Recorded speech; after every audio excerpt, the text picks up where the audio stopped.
Hey there, I just wanted to thank you for the amazing support and don't forget to like and subscribe and comment what you want to see next on the channel. Blade, start the video!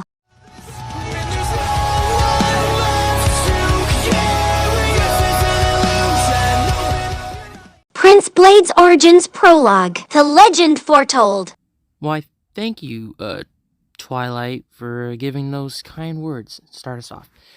So, when the dawn of creation happened, as my father kept saying, 5 elements were created when the dawn of creation happened. Fire, water, earth, wind, and lightning. Now, these elements were passed to the, gods. Now, I'm going to be giving you the heads up. These gods are in Mobian form. Okay? They don't even have a human form. They're Mobians. And let's just say, during the dawn of time, everyone was at peace with one another. There was no world-ending threats. Like, it was paradise. Something you'd see out of, like, Dragon Ball Z, like the end of Z. Like, you saw something like that. Like, it was all peaceful, no world-ending threats. Something like that. So, when a fortune teller... Now, this fortune teller had a name at the time. Now, I still forget the details myself, but this fortune teller's name was Fiona. Now, fortune tellers back in this decade was something quite rare in the god domain. Like, you don't really find access to these fortune tellers. Only certain gods of the elements had these, or at least certain ones. And so, a fortune teller to the god of time. Now, he wasn't really mentioned in the scrolls or the books that much. He wasn't talked up as some guy who, saves the world. Like, he just doesn't get mentioned. Probably for a good reason, which I think I'll explain later. So the fortune teller called up Hephaestus and Poseidon. Now, this is where things get funny. They're my grandparents, of all people. Now, I have no problem with them being my grandparents. It's just... their way they interact with each other didn't speak of friendship. It spoke of, like, rivalry, like Goku and Vegeta. I mean, it just didn't seem like they would get along that well. And who can blame them? I mean, right? Who can blame them? So, when this fortune teller called them both up, Hephaestus came out of a fire tornado in a surprisingly good fashion. I mean, swinging that scythe around as he exited. Nothing else. And Poseidon, came to shore on a tsunami. Legit, just going in on style. And I think that was the common thing back in the day. You would show off your powers and make a dramatic entrance. So the fortune teller, once Hephaestus and Poseidon were at the hut entry, the fortune teller revealed this in poetic form, and I quote, "I see a black-furred hedgehog." Now, this is where things get funny. Poseidon, out of everyone in that area, was like, "Yes! I knew I'd get something good under my blood." And Hephaestus looked in a bit of annoyance at the same time while Poseidon was saying that, and he was saying in his head, doesn't he ever shut up about his pride? Jeez, I don't talk up mine like that. And then Fiona noticed that he was saying in his head, like, she noticed the fact he was looking at Poseidon with an annoyance look, and Fiona knew all too well what he was thinking. And then she said moments later, "But the wielder in particular has fire and water." And then Poseidon stopped chuckling like Vegeta for like 1 second and said, "What? How dare you? I would never mix my blood with him. It's physically not possible." And then Hephaestus finally decided to speak up for once. "Poseidon anything in this world is possible. You should stop trying to say everything's impossible except for what is. And then Poseidon rolled his eyes in annoyance, like just ignoring the question, like he always would be. And reluctantly, this was the year of 1985, by the way. The golden days of gods, where everybody had their duties, nothing too life-threatening. So, where do I even go from here? It's a bit fuzzy. Oh, yeah, right. So, the fortune teller revealed that this warrior who's destined to be a powerful deity, as she said, would show up 20 years from now. Exactly 20 years. Exact. And both Hephaestus and Poseidon looked at each other dead in their, dead eyes, locked on each other, and didn't know what to say. And then they looked back and saw the fox was no longer there, just turned to sand, blowing in the wind. And shortly after that, they both went to the library, which was on Mount Olympus at the time. And they spent, the way my dad / was telling about this whole thing, he said that they both spent an entire year trying to figure out, is it even possible for blood like theirs to mix? Because they've read about these theories, per se, that if an earthbender and something of wind mixed together, there's a chance that it gets one of the user's powers, not both, or a mix of the two. But it's the way they saw it is it's not physically possible. It's only theories at this point.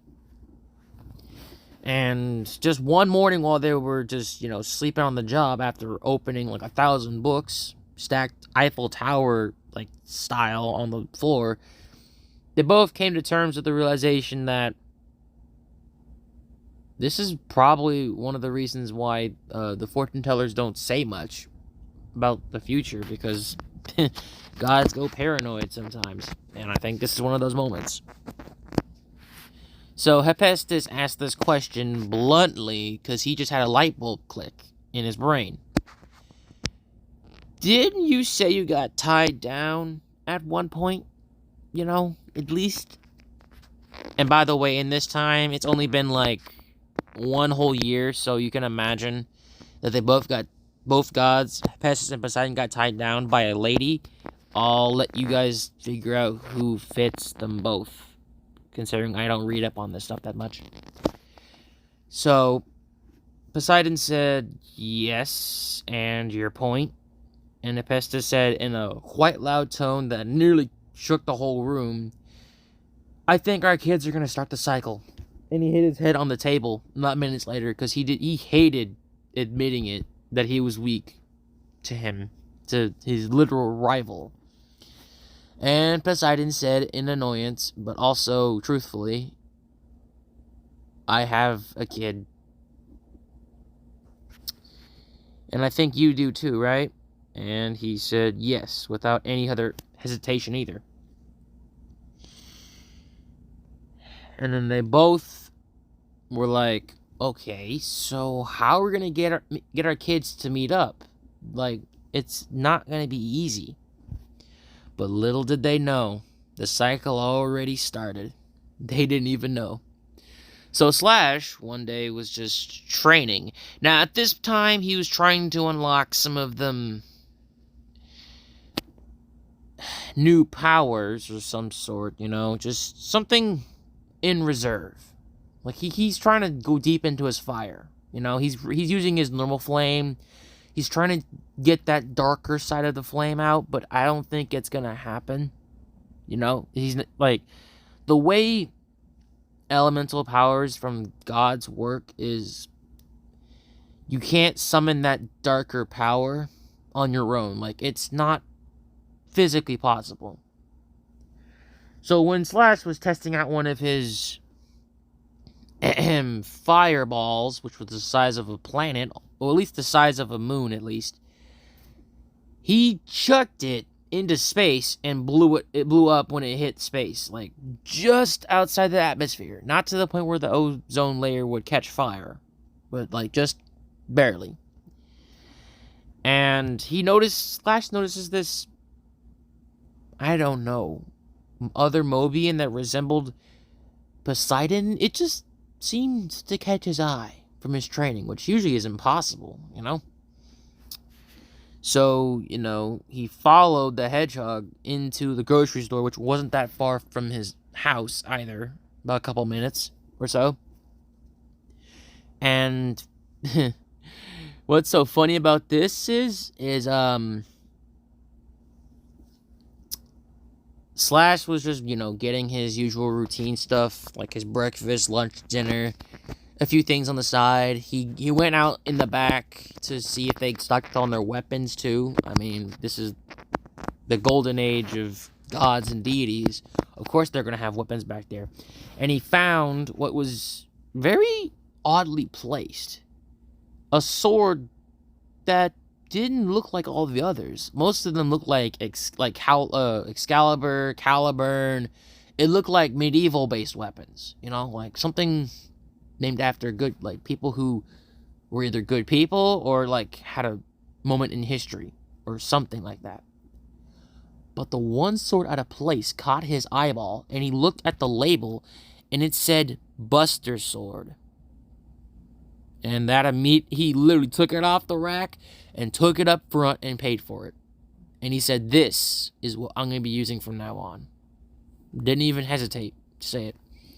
Well, but while he was walking out, the female hedgehog tripped near the door entry, and Slash, being fast and all, caught her right as she's about to hit the floor. Nose tip right on the concrete cement. Straight out. And then he turned the female hedgehog over, and lo and behold, it's Poseidon's daughter, Faye. And Slash is like, "Oh, sorry, are you okay?" And Faye said bluntly, but blushing at the same time, "Yeah, I'm fine. Just wasn't paying attention to where I was going." And then Slash said bluntly, "You're blushing, right?" And she's even more red this time than before. "Yeah, I know. I just like strong guys.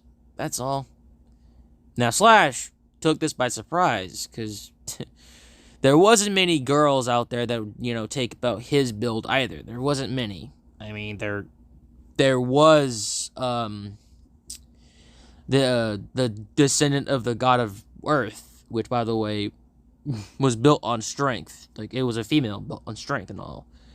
And, Wind had a daughter as well. Basicality, there wasn't many girls that Slash, took eyes on, or, like, nothing. There wasn't much.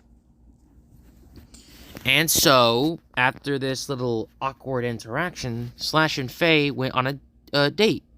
They had their date night and all. I'd say a couple of months, about 5 months, come and gone. 6, maybe. And lo and behold, they get married not long after. It's peaceful, no world threats. It's all nice and dandy. And, about 19 years later, after they got married, they made their house of their dreams. About a 1-story, no, my bad, it was a 2-story. My bad, 2-story. Like, 3 bedrooms, 2 guest baths, a garage, and a storage area in the back, like a storage unit built in the back. And let's just say past this point, everything's just peaceful, But then, this, I'd say, he went by the name Cody back then, but people who knew of his royal blood called him Striker Lightning at the time. Now, he was, let's just say, wasn't really a god who gets out of his territory that much, like leaves for any occasion. Now, before the fortune teller Fiona visited Hephaestus and Poseidon, she also went to Cody as well and told him about the whole, like, this legend was going to be born soon, you know? And Cody, being Cody, just decided to talk with his brother, you know, Slash, and just be like, hey, brother, how's it going? Now, the reason why they call themselves brothers is because they act the same. They like training, sparring. It's basically the same person, is what I'm saying. They think like the same. They think the same. They do everything together. That's basically it. And so, let's just say from here on out, Slash got busy with Faye. I'm not gonna give any juicy details for you boys who need it, that is. So, Faye got pregnant not moments later. Not even, what, I say about 2 months after she got laid by Slash. She got pregnant.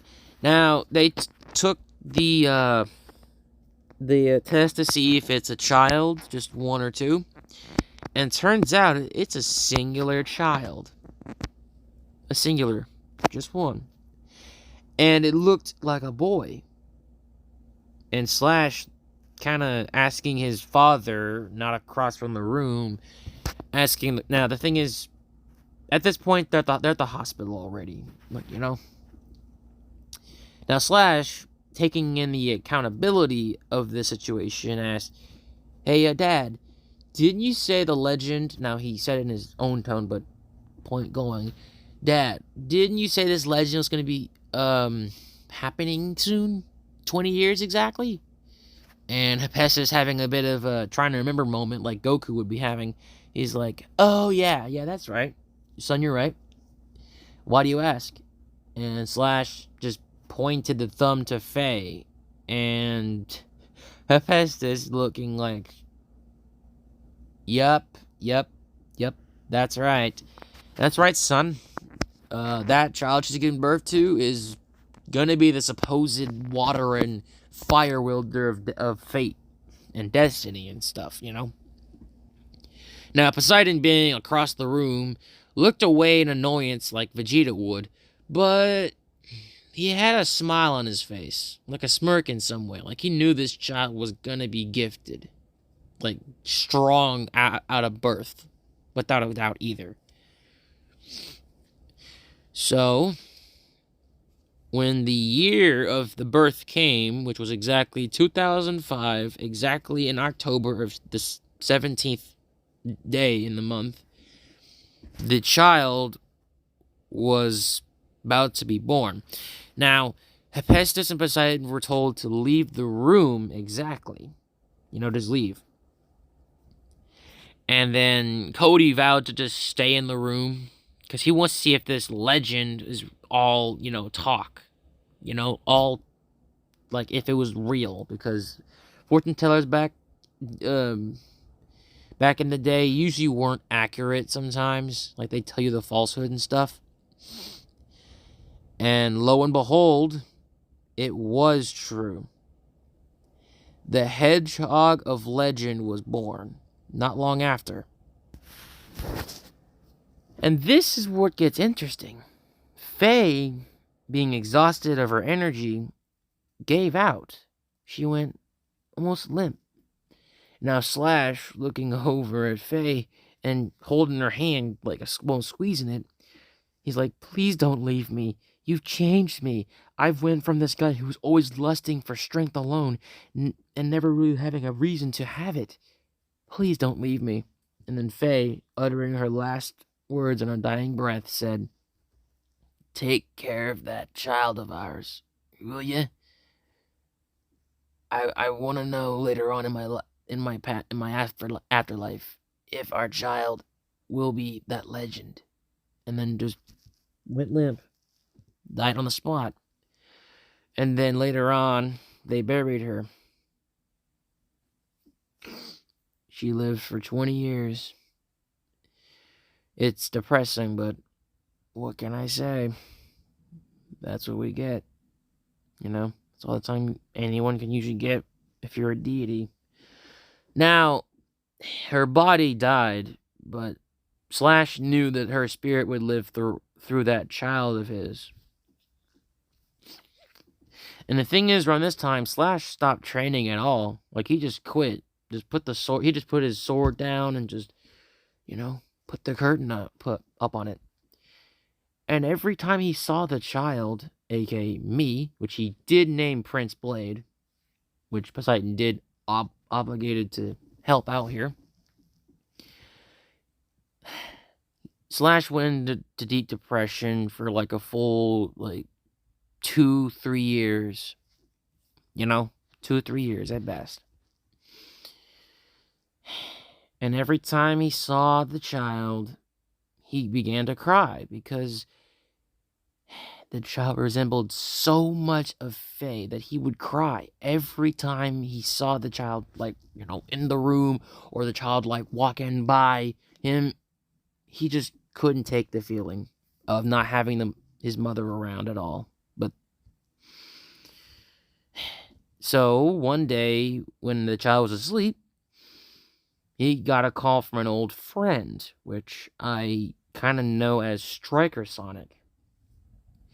Now, this is where things get interesting. I'm alone in the house now. He just went off to take care of some missions or two. And so I was just, learning to take care of myself, learning to start throwing punches. Now, I was still short in my young years. I wasn't fully grown. Like, my quills were still growing out and all that, And I found Slash's old jacket that he used to use whenever he was a rebel. Whenever he was something his father had.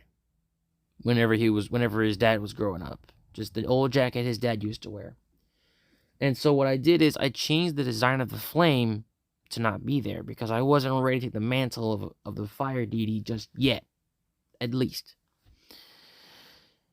So I went to school day in, day out. People saw my hair, my eyes, and they were like, "Are you the descendant of Poseidon?"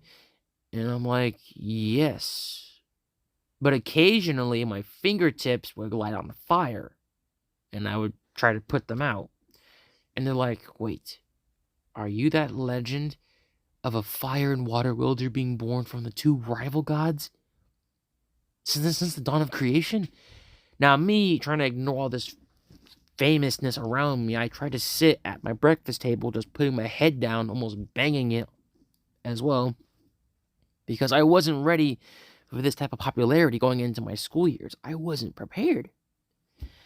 And so, later on that day, I met this earth pony, just trotting to my table. She said in her cowgirl accent, "Well, howdy, partner?" And me being trying to repeat it back, but I couldn't do it. I was like, "Howdy." And she chuckled at it. She's like, "You should work on it, work on it." And I'm like, "Will do." And she sat next to me. And I asked her, "What's that cutie mark? What's that mark on your flank represent?" Oh, and she's like, "Oh, my apologies. That's supposed to signify my love for apples." Does that explain why you got apples on your cart there without anything else? And she laughed it off as "Yeah, I've got an over obsession. That's my fault." And I'm like, "Hey, that's cool." and then I asked her, "What was your name?" And she's like, "Oh, land's sakes, my bad. I forgot to mention my name. Name's Applejack. Younger sister to Appleheart and younger sister to Big Mac. You've probably heard of the two, right?" Now, me scratching my head for a minute, being like, Oh, right. Sweet Apple Acres. It's not across, it's literally right across the street from our house. Right. And I'm like, yeah, I've heard. And she's like, well, you should have. Pretty well known around these parts. And then what happens next almost shook my day. When I was about to hit my first period class, I accidentally tripped this Pegasus, cyan Pegasus, and all that stuff. It was like I literally caught her. And not long after, I see these other ponies look at me with shocked expressions. Even Applejack had that shocked expression. And amongst that crowd, I saw a fox. Shocked expression and all. And I'm wearing a time ring of all things. A time ring. It's insane. And at the end of the day, before the cyan Pegasus went back to her house, I asked her, quite a bit blushing at the same time, hey, do you want to go on a date? And her looking at me with a bit of disdain, but flattered by it. She's like, sure, as long as you can keep up. And I'm like, all right then, bring it. And so me and her trotted over to the movie theater because we decided to watch a movie. And before we walked up to the doors, I asked her, what was your name? I didn't get it during today's school class breakfast. And she said, you haven't heard of me? And I'm like, no. I've only just started my school year. And then she face palmed right there with her hoof on her face, not moments later, and said, why, I am Rainbow Dash, the fastest Pegasus in Equestria. And I looked at her with a bit of concern. Do you realize you got a big ego? And she kind of brushed that off as a question that's an insult. She's like, I know. I've been told that a lot. Don't worry about it. So we decided to watch a movie, but what took me off by surprise is she tried to cuddle next to me. Now, me, in my young years, I didn't know what love was or how it worked, because I'm pretty sure my mother would have told me about that if she was alive. Which I didn't know she was living through me, by the way. I didn't even know that. So, after the movie was over, I asked her as we were walking on to her house, walking down the street to her home. I asked her with a bit of a concern, with a little bit of flatteredness in the voice. You want to explain why you were cuddling next to me in the seat? And then she was blushing crimson red, not moments later, said, I see something in you that resembles me, and that's saying something. And then she fell up on her, she folded out her wings and flapped next to me, flying mostly, and said, there's something about you that I just can't put my finger on it. Something about you just speaks to me. I can't put my finger on it, but something does. And I tell her that's probably my looks. And she kind of blushed crimson red at the mere thought of my looks being so handsome at best, And then I told her that's the only two other reasons you're probably interested in me is because my power is a bit insane on the inside, which I do pay attention to. Whenever I get angry, sometimes I do notice my power does rise, but it fades away. Or maybe because you just heard of my family history. That's probably the other reason. As I walked her to her house, which is basically a floating cloud house on the sky, but it's near the ground, that is. And I asked her, do you want to be my morning buddy tomorrow at school? And she said, I'd love to. I guess you're not so bad. And then she asked for my name, and I blushed a little bit while saying it. Prince Blade. And then her jaw dropped. Prince Blade?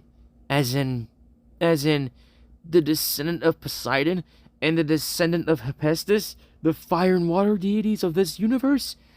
And me no longer in blush red now, saying, yeah, in a bit of a tone that said, you think I haven't had that reaction before? And not long after that, me and Rainbow Dash went dating a bit here and there. And eventually, we had a kid. And lo and behold, she looks just like me. The mane was black, all black around, and the cutie mark resembled a bit of a thunder like storm, dark cloud, which I knew that was symbolizing my insecurities in my life. Being trusted by anybody. I knew what that standed for. And then Rainbow Dash was like, Blade, I'm sorry, but I gotta head back to Equestria. I'm sorry. And then me being all like, Rainbow Dash, please don't leave me. My mom died when I was a kid. Slash is still gone on his missions. I'm all alone. And now I gotta raise our kid together? Like, by myself? I can't handle this. It's too much. Then she put one hoof on my shoulder and said, Blade, don't quit. You're stronger than you think. Whenever I'm not around or whenever I'm not back, just remember, that kid you got there will always remind you of me. Even when I'm not with you. And then she flapped her wings up and then created a sonic rain boom, like boom in the sky, and I could just see the after rainbow effect happen. 2 clouds forming a rainbow in the middle where the rainbow happened. And then me looking back at this filly that's now my kid, I realized that she may never come back. So, better try raising this kid myself. And so, a couple of months later, after the kid was born, I've noticed the kid had a lot more energy than expected. The young little female filly would fly around the house, causing me to spin every now and again. Like, it was insane. It was so bizarre, It's just crazy. And occasionally, when the filly was all tired, tuckered out, she would cuddle next to me. Same way River Dash did the same for me. And as the years went by, as like 3 or 2 whole years went by, the news reporters were saying that Rainbow Dash had died. They found her body in the lake, not even that far from my house. They say that she kind of died to natural causes. Her wings fell off. Actually, no, they said they got cut off, and she crashed right in the lake, drowned. And me, literally hearing it, I cried because that was my wife, my girlfriend, my best friend, just gone. I cried for about a whole 3 hours before looking back at the filly in my lap and realized I will carry your memory on through this child, even if it kills me. And then, lo and behold, another opportunity out of friendship emerged right then and there. As I was crying, I heard a knock on the door with sounds like hooves. And I'm like, okay, who could it be right now? I'm currently depressed. I'm crying. And lo and behold, it was Twilight Sparkle. And I, while crying and sniffing at the same time, I'm like, Twilight, what are you doing here? And then Twilight said, not moments later, Blade, I'm sorry about Rainbow Dash. I knew she meant something to you when I first saw you two bump into her at breakfast a couple months back. My bad, a couple years, she said. She kind of realized that it's a couple years that's been. And she had papers in her wings. And what was on those papers were, like, her, helping me raise this child. Like the will of Rainbow Dash said that Twilight Sparkle will take care of this kid along with Blade. And me crying a little bit, almost saddened that she actually, well, almost sad, but happy that she was considering, in time of an unlikely death, she'd plan for this. Now, Rainbow Dash wasn't a planner in this universe that much, to a degree. She was always just thinking on the moment, but me realizing that she actually did plan for this. So, Twilight Sparkle and I share the same room. Of course, every now and again she'll snuggle next to me, try to help me cope with the death still, because it's still on my brain a couple months after Twilight came into my life. And then Twilight pitched the idea of us getting married, considering she's going to be the next princess of friendship. And I told her, maybe not right now. How about that? Just for not right now. I feel I'm not ready to be tied down just yet again. And she's like, that's cool. That's cool. Neither was I. And me, whenever I was alone with my little, daughter from Rainbow Dash, I named the daughter Shadow Sky because the cutie mark resembled a dark thunderstorm, and I knew she was going to go through some hardships like I am too. So as I put the young female filly in her crib, not far from my bed, I kissed her on the forehead, and I said to her, I will raise you like Slash tried to raise me, or would have tried to raise me. And then Twilight, trotting in the room and being like, Blade, are you still okay? And I look back at her with almost tears in my eyes when I look at the child in front of me. And then she walked up next to me and looked down at the child. She was also crying too, because she could see the resemblance to Rainbow Dash in the look. There wasn't even a question either. It's just she looks just like her.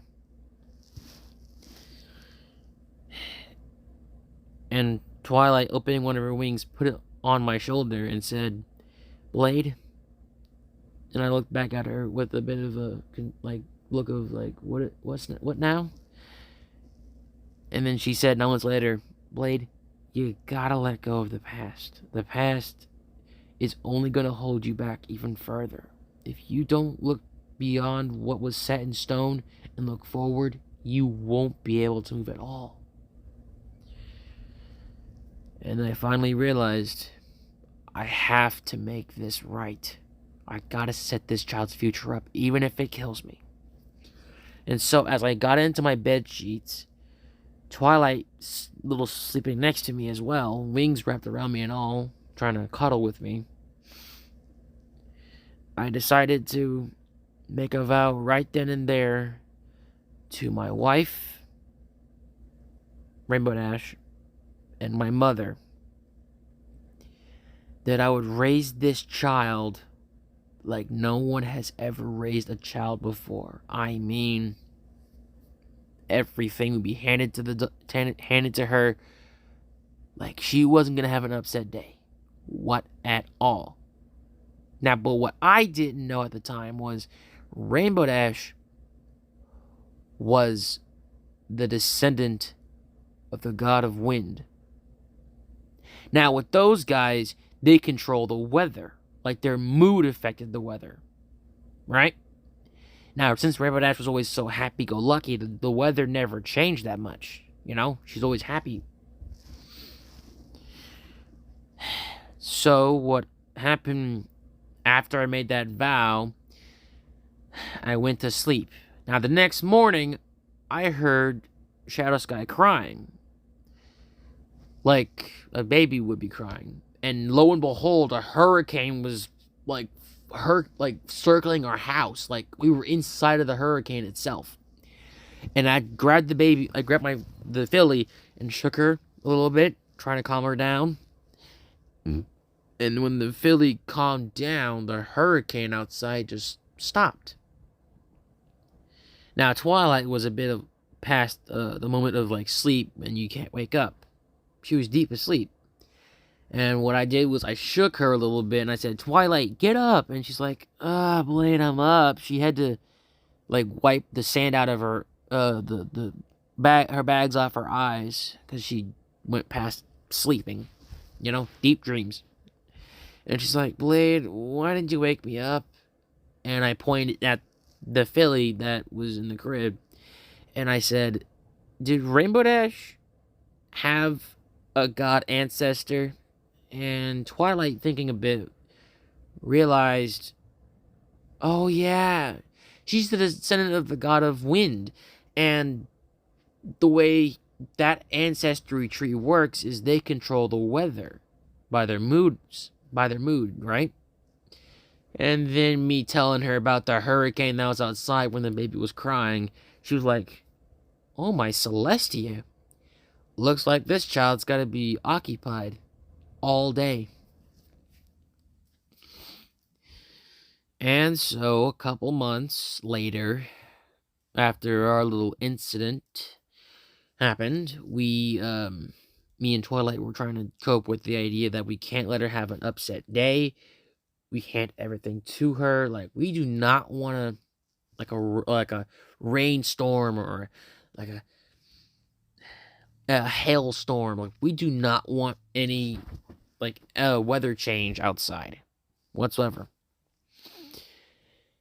And so, eventually, when the filly became of age, I'd say about a 3-year-old, right around now, Prince Blade would have been in his teen years by now.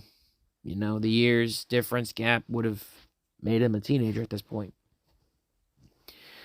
Now, Blade needed some sleep, and Twilight opted to keep the child, from having a nervous breakdown or an upset stomach, to keep the child occupied.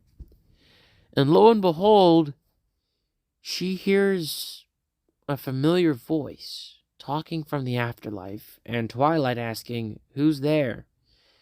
And lo and behold, who steps out in ghost form, or I say spirit form, is none other than Rainbow Dash herself. With a halo on her head as well, which was kind of a weird thing for Twilight to see. And Rainbow said, Twilight, I'm sorry I had to die on you back there. I'm sorry. And then Twilight, crying a little bit, just walked up to the spirit, and just hugged her and said, don't be sorry. You couldn't have predicted the weather change right there. You couldn't even change it if you wanted to. And she fought, and Rainbow Dash said this too. That child you got there, keep that child safe. She's the last of a dying blood. My dad died before I was even born, and now I die. Keep that child alive. Otherwise, the descendants of the god of wind will no longer have a use to this world. And then she faded back into the afterlife. Now, I was deep asleep at this point. I was not even hearing any of this whatsoever. And Twilight made one promise to her that would solidify the idea that she would keep this child alive, act like a mother figure, be the best alicorn there ever will be. Rainbow Dash, I promise to you, from now till the day I die, this child that you gave birth to, I will protect it with my life. And everything after that, and I know Blade will do the same too. And so, after she made her vows and her promise, Twilight got in the bed with me, snuggled up, and we both went off to the dream world. And after that, we just went to sleep. There wasn't much to discuss about this. We waited till the morning. We were gonna wait till the morning to discuss how we're gonna raise this child better than what our parents could muster. And so we went to sleep, going into the dream world, waiting for the next morning.